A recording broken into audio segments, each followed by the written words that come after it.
నేడు హనుమాన్ జయంతి పురస్కరించుకుని ప్రొద్దుటూరులోని వివిధ ఆంజనేయ స్వామి ఆలయాల్లో హనుమాన్ జయంతి వేడుకలు భక్తి శ్రద్ధలతో నిర్వహించారు. కొత్తపల్లి పంచాయతీ కానపల్లి గ్రామంలో వెలిసిన శ్రీ ఆంజనేయ స్వామి దేవస్థానం నందు స్వామివారికి ఆకుపూజ, ప్రత్యేక అలంకరణలతో స్వామివారికి కైంకర్యాలు, అష్టోత్తరం నిర్వహించారు. ఈ సందర్భంగా సర్పంచ్ కొనిరెడ్డి శివచంద్రారెడ్డి సతీ సమేతంగా స్వామివారిని దర్శించుకుని ప్రత్యేక పూజలు నిర్వహించి అనంతరం స్వామివారిని దర్శించడానికి వచ్చిన భక్తులకు అన్నదాన కార్యక్రమం ఏర్పాటు చేసి సాయంకాలం స్వామివారిని పురవీధుల గుండా ఊరేగింపు నిర్వహించారు. ఈరోజు హనుమత్ జయంతి సందర్భంగా కానపల్లె గ్రామంలో కానపల్లె ప్రజలు పెద్దలు మేము అంతా కలిసి ఇక్కడ హనుమత్ జయంతి ఉత్సవం జరుపుకోవడం జరుగుతుంది.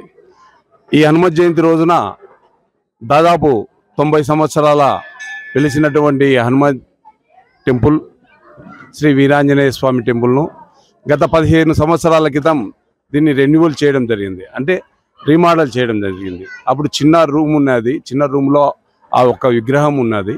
ఆ విగ్రహానికి తీసేసి అప్పట్లో ముఖ్యమంత్రి వైఎస్ రాజశేఖర రెడ్డి గారు ఈ దేవాలయానికి కాంట్రిబ్యూషన్ ఇచ్చారు. దానికి డబ్బులు కూడా మేము కట్టి దాదాపు 8 లక్షల రూపాయల దాకా డబ్బులు ఇవ్వడం జరిగింది. దానికి ఆ డబ్బులు తీసుకొని మళ్ళా రీమోడల్ చేసి అంతా ఇక్కడంతా హైట్ చేయడం జరిగింది.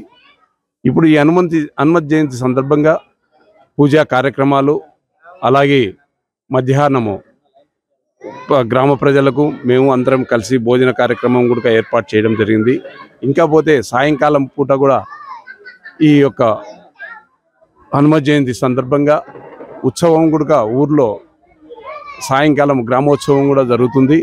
ఖచ్చితంగా ఈ యొక్క హనుమత్ జయంతికి గ్రామ ప్రజలకు, కొత్తపల్లె గ్రామ పంచాయతీ ప్రజలకు అందరూ సుఖ సంతోషాలతో ఉండాలని చెప్పి ఆ భగవంతుని కోరుకుంటూ, ఆ హనుమంతుని వేడుకుంటూ మేము మనస్ఫూర్తిగా ఈ గ్రామ ప్రజలకు, కానపల్లె గ్రామ ప్రజలకు హృదయపూర్వకంగా అందరూ వాళ్ళు నాకు సహకరించినటువంటి వారందరికీ కూడా హృదయపూర్వకంగా ధన్యవాదాలు తెలియజేసుకుంటూ, ఈ కార్యక్రమంలో మా కానపల్లె గ్రామ ప్రజలందరూ పాల్గొని విరివిగా భోజన కార్యక్రమం చేసి మళ్ళీ సాయంకాలం కూడా ఉత్సవానికి కూడా పాల్గొని విరివిగా బాగా జరుగుతుందని చెప్పి కూడా తెలియజేసుకుంటూ, నాకు ఈ యొక్క దేవాలయం కట్టేదానికి అవకాశం ఇచ్చినటువంటి ఆ భగవంతుని హృదయపూర్వకంగా నమస్కరిస్తూ సెలవు తీసుకుంటాను.